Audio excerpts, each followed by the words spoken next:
jedha Yesuus Kiristoos yoo fannifame malee yoo du'e malee dhiifamuun cubbuu argamuu hin danda'udha. Sababiin isaas ilmaan namaa cubbuu raawwataniiru, Waaqayyoon gaddisiisaniiru. Waaqayyoon jechuun asirratti Oromiffaan ibsuu isaa nama rakkisa malee ilmaan namaa Waaqayyoon gaddisiisaniiru kan jedhu yaada akkasii kaasaa ulfina Waaqayyoo irratti fincilaniiru. Kanaafiyyuu ulfinni Waaqayyoo bakkatti deebi'uu qaba. Ulfinni Waaqayyoo immoo kan inni bakkatti deebi'u adabbiidhaan jechuun Waaqayyoo callisee namaan dhiisu. Waaqa qajeelaa waan ta'eef jalqaba gatiin kaffalamuu qaba. Kanaaf Kiristoos ilmaan namaa bakka bu'ee gatii kaffale. Gatiin kun garuu kan inni kaffalame seexanaafis miti, namaafis miti, Waaqayyoodhaaf kaffalamee jedhu warri kun immoo necessary satisfaction theory irratti dheekkamsi Waaqayyoo karaa Kiristoos qofa qabbanaa'uu danda'a. Kiristoos adabbii keenya bakka keenya bu'ee fudhachuu qaba jedhu. Kanaaf keessumaa warri theory kana barsiisan keessumaa amma theory kana hubachuun gaariidha jedhee yaada. Maaliif theory'n amma fudhannu illee substitution theory kan jedhamu jechuudha. Baay'inaan waldaan kiristaanaa yeroo ammaa fudhattu substitution theory'dha. Kana jechuun furee bakka bu'iinsaadha. So konseptiin isaas keessaa dhufan. Konseptiin isaa necessary satisfaction theory irraa dhufa. Necessary satisfaction theory'n kun maal jedhaa? Qaamni tokko adabamuu qaba. Dhiifamuu cubbuudhaaf dirqama qaamni tokko adabbii fudhachuu qaba kan jedhu yaada akka kanaadha jechuudha kan inni kaa'u. Kanaaf Kiristoos bakka keenya adabame. Waaqayyoo qajeelaa waan ta'eef tolumaan callisee ani si dhiiseera namaaniin jedhu Waaqayyoo eenyummaa isaa kanan eeyyamu jedhee dhugaaf araara wanti jedhamu jira. Kanaaf jalqaba Kiristoos hin adabamee adabbii keenya fudhatee qajeelummaan Waaqayyoo karaa Kiristoos raawwatame. Isa booddee garuu nuuf dhiise Waaqayyoo. Kanaaf qajeelummaaf araarri Waaqayyoo karaa kanaa mul'ateera. Egaa theory'n kun maal jedhaa? Inni namaaf furee ta'u suni dirqama nama guutuu Waaqa guutuus ta'uu qaba jedha. Maaliif akkas jedhee kaasaa? Cubbuu injifachuudhaaf, biyya lafaa injifachuudhaaf, qulqullummaa isaa hamma dhumaatti eegsisuudhaaf, seexana biyya lafaa injifachuudhaaf hundumaa danda'a ta'uu qaba. Karaa biraa immoo bakka bu'ee ilmaan namaadhaaf du'uudhaaf immoo nama ta'uu qabaadha. Waaqayyoo du'uu hin danda'u waan ta'eef fannoo irratti gatii kaffaluudhaaf, dhiphachuudhaaf, adabbii fudhachuudhaaf nama ta'uu qaba. Karaa biraa immoo seexana biyya lafaa injifachuudhaaf immoo inni kun ilmaan namootaadhaaf hin danda'amu. Kana gochuu kan danda'u Waaqayyoodha waan ta'eef Waaqas ta'uu qabaadha. Kanaaf theory'n kun maal jedhaa? Fureen keenya Waaqa guutuu nama guutuudha. Waaqa guutuu nama guutuu yoo ta'e malee hojiin furuu kun raawwatamuu hin danda'udha. Kanaaf Kiristoos dirqama nama ta'ee fannoo irratti gatii keenya kaffalee isa kanaan dhiifama cubbuu arganne. Karaan ittiin dhiifama cubbuu argatanii karaan biraa hin jiru jedha theory'n kun. Theory isa kam? Necessary satisfaction theory. Kanaaf theory'n kun kana fakkaataa. Kana kan barsiise theologiyaanii Anselm jedhamu. Anselm kan jedhamu jaarraa 11ffaa keessa kan jiraatedha. Kan theory kana barsiise. Kanaaf Anselm akkaataa kanaan theory kana ibseera. Theory inni shanaffaanii moral influence theory jedhama. Theory inni shanaffaan moral influence theory jedhama. Siniin barreessa maqaa isaa suma irratti moral theory inni shanaffaan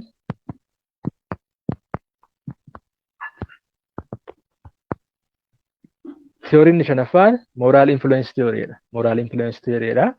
Maqaa isaa sinii barreesseera suma groupii irratti theory inni shanaffaan moral influence theory jedha. Kanaaf moral influence theory maal jedha? Egaa theory lamadha gaamma lala theory lamadha wal fakkaatanii tokko moral example inni. Moral example kan inni jedhu Yesuus Kiristoos jireenyi isaa ilmaan namaadhaaf fakkeenyummaa qaba jedha. Inni kanaan dura laalle moral example theory dha. Moral example theory maal jedha? Yesuus Kiristoos jireenyi isaa ilmaan namaadhaaf fakkeenyummaa gaarii qaba. Kanaafiyyuu fakkeenyummaa jireenya Kiristoosiin furamuu arganne. Ibn fannoo irratti illee gaafa du'u wanta nu barsiisu jaalala, aarsaa waan akkasii jaalala Waaqayyoo nu barsiisaa jira waan ta'eef fakkeenyummaa isaatiif furamneedha. Moral example inni kun immoo moral influence theory dha. Moral influence theory kan jedhu fakkeenyummaa qofaa miti. Fakkeenyummaa qofaa miti. Fannoo irratti fannifamee du'uunsaa nurratti dhiibbaa uuma. Amala keenya jijjiira, ilaalcha keenya jijjiira, laphee keenya jijjiira. Fakkeenyummaa duwwaa mitiidha. Fakkeenyummaa duwwaa osoo hin taane nu keessatti wanta hojjetu qaba. Kanaaf Kiristoos fannoo irratti fannifamuunsaa ilaalcha namootaa jijjiiree gara gaariitti fidaadha. Moral influence theory. keessumaa moral influence theory kana kan barsiise namni jalqaba barsiise more akka inni beekamu kan godhe nama Peter jedhamudha. Peter Abelard nama jedhamu tarii isiniin barreessaa barasaa ilaaluu dandeessu. Booddee namni kana barsiise Peter Abelard jedhama. Kan inni jiraate jaarraa 10ffaa fi 11ffaa gidduudha kan inni jiraate. Kanaaf inni isa kana kan inni barsiise jechuudha. Kanaaf moral influence theory'n jaalalli waaqayyoo nama jijjiiraadha. Kiristoos wanta inni fannoo irratti hojjete waan jireenya namaa, eenyummaa namaa, ilaalcha namaa waan jijjiirudha. Kanaafiyyuu fakkeenyummaa qofaa mitidha. Fakkeenyummaa qofaa miti. Laphee namootaa jijjiira, yaada garaa namootaa jijjiira kan jedhu. Kanaan ibsee yaa teoriin kun badaa ibsa bal'aas hin qabu gabaabaadha. Inni kan biraan teorii kan biraanii optional satisfaction theory'dha. Teoriin inni jaaffaan optional satisfaction theory'dha. Keessumaatii kana kan barsiise abboota waldaa keessaati. Nama baay'ee beekamaa fi nama baay'ee dhiibbaa guddaa uumedha. Toomaas Akwiinaas jedhama. Toomaas Akwiinaas jedhama. Abboota waldaa keessaati. Kan inni jiraate dhaloota Kiristoos booddee 1225 amma 1274 kan inni jiraate. Tarii kitaabota teoloojii fa'aa dubbistanii waa'ee nama kana arguu dandeessu karaa baay'ee Toomaas Akwiinaas jedhama. Kanaaf inni bara kana jiraate 1225 amma 1274 jaarraa 17ffaa keessa kan inni jiraate. Egaa teorii kana seeraan dhaggeeffadhaa. Teoriin kuni optional satisfaction theory jedhama. Teoriin inni jaaffaa optional satisfaction theory. Ammas teorii kan biraa wajjin maqaan isaa wal fakkaata. Sila maal ilaallee necessary satisfaction theory. Necessary satisfaction theory'n kan inni jedhu maalidha? Dirqama Kiristoos yoo fannifame fannoo gubbaatti yoo dhiphate yoo du'e malee dhiifamni cubbuun hin jiru. Karaan ittiin furaman, karaan ittiin fayyan, karaan biraa hin jiru jedha. Optional satisfaction theory'n garuu akkas jedha. Isiniin dubbisaa.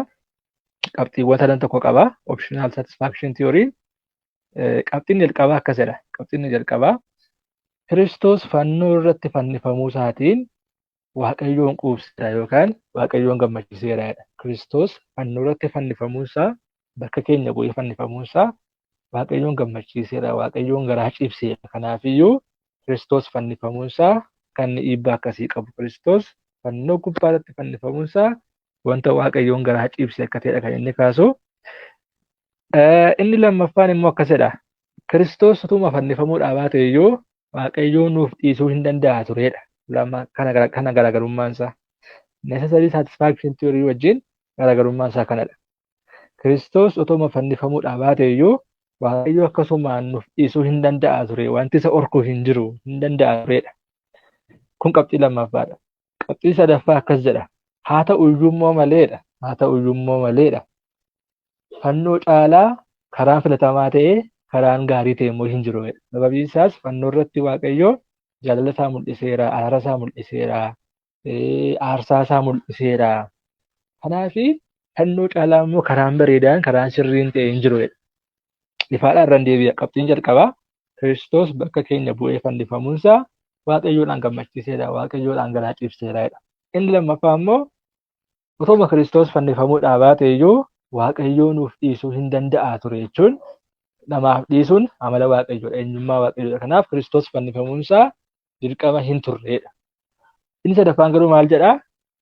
Kiristoos fannifamuurra immoo karaan caale hin jirudha. Sababiin isaas eenyummaan Waaqayyoo, amalli Waaqayyoo karaa sanaa mul'ate waan ta'eef Kiristoos fannifamuurra karaan caale immoo hin jirudha. Kanaafiyyuu Akwiinaas akkasiin ibsa jechaadha. Optional satisfaction theory'n akkasiin ibsama. Kanaaf garaagarummaan isaa maalidhaa? Necessary satisfaction theory wajjin garaagarummaa inni qabu isa kanadha jechuudha. Necessary satisfaction theory keessatti dirqama yoo Kiristoos fannifame malee dhiifamuun cubbuu hin jiru jedha. Inni kun garuu maal jedhaa?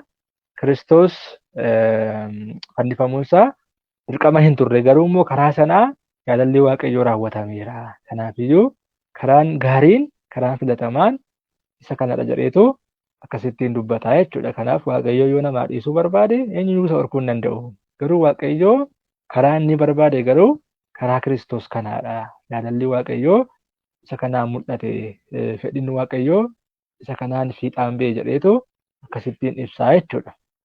Inni kan biraan asirratti maal jedhaa? Kiristoos aarsaa ta'uunsaa kaayyoon isaa inni guddaan eekkamsa Waaqayyoo qabbaneessuu waan akkasii miti jedhanne. Kaayyoon Kiristoos fannoo irratti du'uun inni guddaan eekkamsa Waaqayyoo qabbaneessuu maal wantoota akkasii osoo hin taane hariiroo namaaf Waaqayyoo gidduutti addaan citee bakka itti deebisuudha. Naasa kanaaf Luqisiin inni fayyadamu Luqaas boqonnaa 19 lakkoofsa 10 fayyadama. Kaayyoon isaa inni ijoon jaalala Waaqayyoo mul'isuu malee eekkamsa Waaqayyoo qabbaneessuu isa miti kaayyoon inni guddaanidha. Kaayyoon inni guddaan jaalalli Waaqayyoo karaa fannoo mul'ate. Jaalalli Waaqayyoo hammam akka guddaa ta'e hammam akka daangaa darbe karaa fannoo mul'ate. Kanaaf fedhii Waaqayyoo immoo inni guddaan hariiroo addaan citee bakka itti deebisuudha. Ilmaan namaaf Waaqayyoo gidduutti hariiroo addaan citee bakka itti deebisuudha. Kanaaf Luqaas boqonnaa 19 lakkoofsi 10 akkas jedha.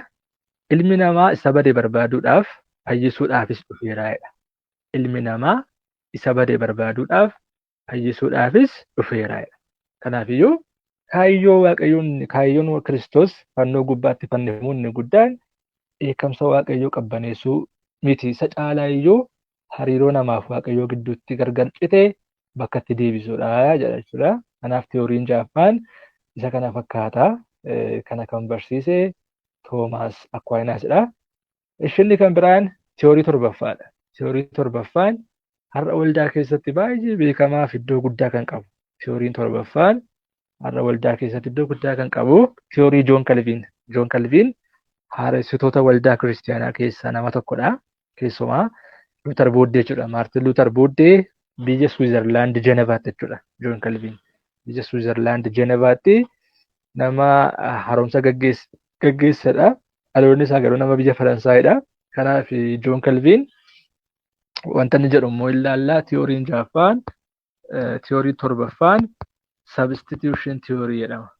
Substitution actually garuu substitution caalaa yookaan tiyoorii torbaffaa kana ibsu penal substitution theory dha. Maqaan isaa inni sirrii penal substitution theory. Penal substitution theory kana kan barsiise immoo Joon Kalviin jechuudha. Joon Kalviintu barsiise kana. Kanaaf isa kana ilaallaa. Egaa substitution theory kan jedhamu jira. Joon Kalviin durayyuu jira. Keessumaati abboota waldaa keessaa isa kan barsiise Kileement nama jedhamudha. Kileement nama jedhamudha. Tarii isa kana yeroo biraa ilaaluu dandeenya. Ammaa fi penal substitution theory ilaalla. Penal substitution theory maqaa isaarraa iyyuu waa sadii hubanna. Penal substitutionary atonement theory. I think maqaan isaa inni guutuu kanadha. Penal substitutionary atonement theory yookaan PSA jedhama. PSA.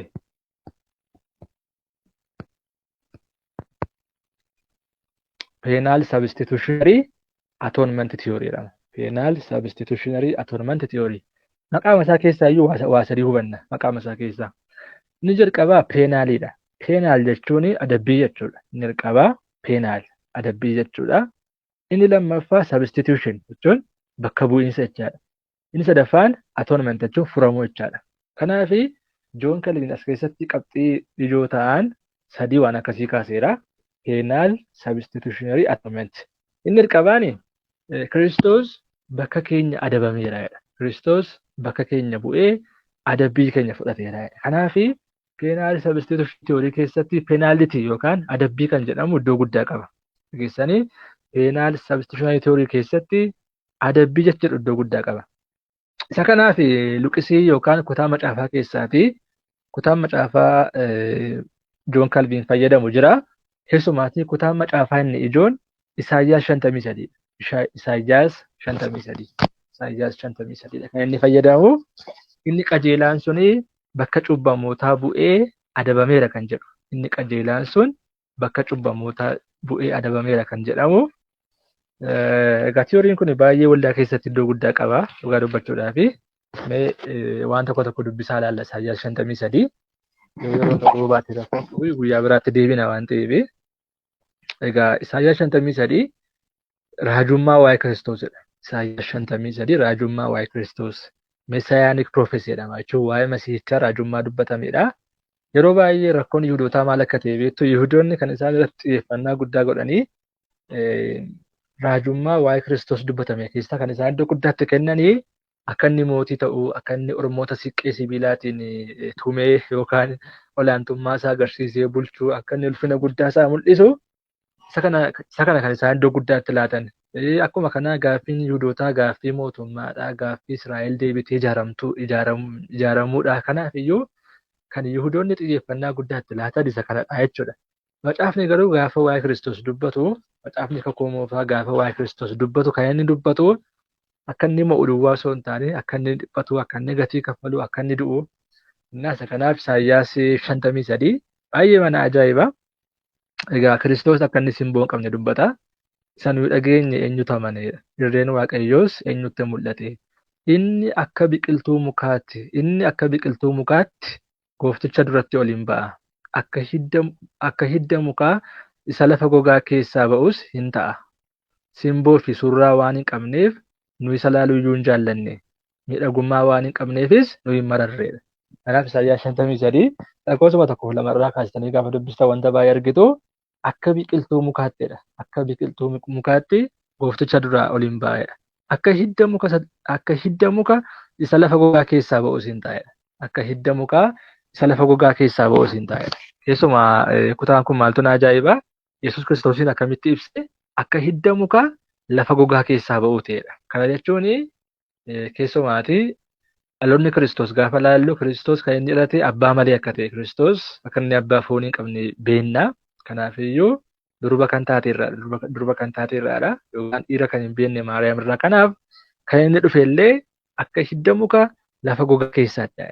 Akkaataatti waa'ee Kiristoos dubbatu nama ajaa'ibaa. Inni surraaf simboo hin qabu. Ilaallee akka isa jaallannuuf surraaf simboo hin qabu. Miidhagummaa hin qabudha.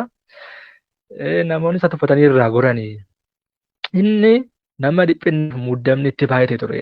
Kanaaf Kiristoosiin gaafa ibsu inni nama dhiphinneef muddamni itti baay'atu turedha.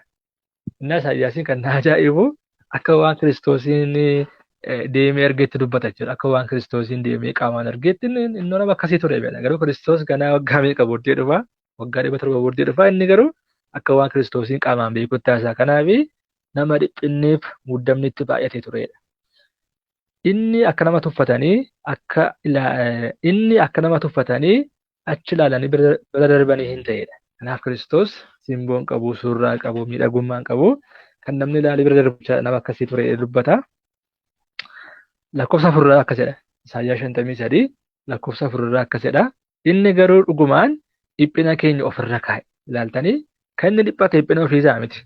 Dhiphina namoota kaanii dhiphate. Bakka bu'aa ta'e hin dhiphate. Inni garuu dhugumaan dhiphina keenya ofirra hin kaa'e muddama keenyas hin baate.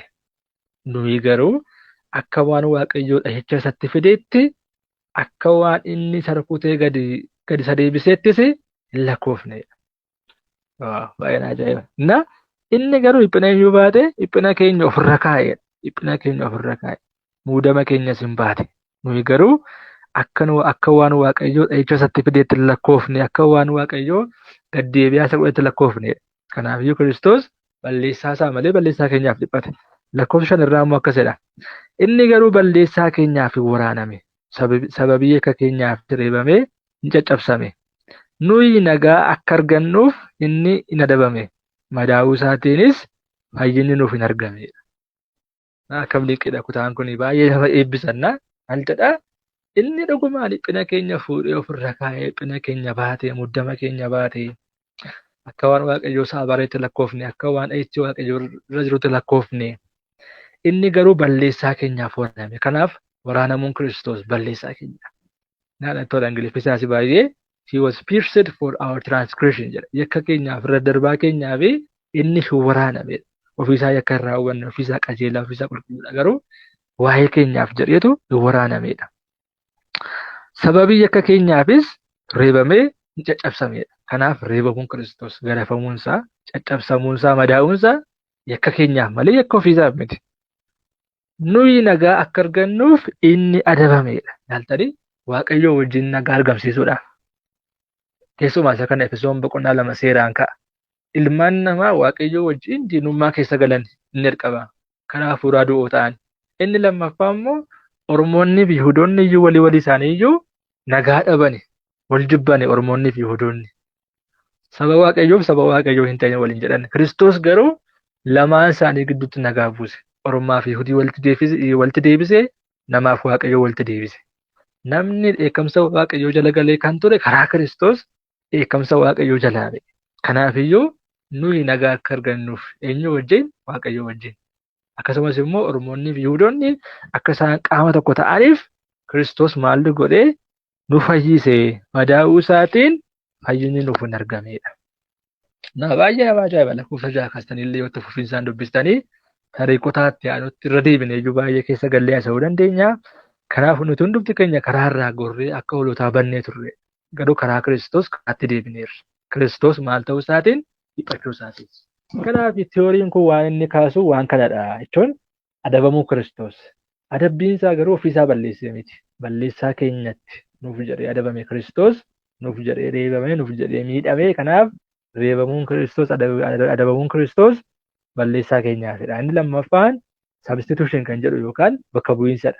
Bakka keenya bu'ee adabame, bakka keenya bu'ee reebame, bakka keenya bu'ee abaarsa keenya, cubbuu keenya hundumaa fudhatedha. Kanaaf luqisiiwwan baay'eedhaan deeggaruun ni danda'ama waan kana. Barumsa kana luqisiiwwan baay'eedhaan deeggaruun ni danda'ama. Fakkeenyaaf lammaffaa Qorontos 5:21. Lammaffaa Qorontos 5:21. Kutaan kun illee baay'ee na ajaa'iba. Akkaataa itti qajeelummaa arganne gaafa ibsu waan tokko jedha. Innis maalidha? Nuyi fi Kiristoos bakka wal geeddaruu keenya yaada akkasiidha. Maaliif? Lammaffaa Qorontos 5:21 akkas jedha. Isa cubbuu tokko illee hin qabne nuyi karaa isaa qajeelina Waaqayyoo akka argannutti nuuf jedhee cubbamaa isa godheedha. Isa maal ta'e?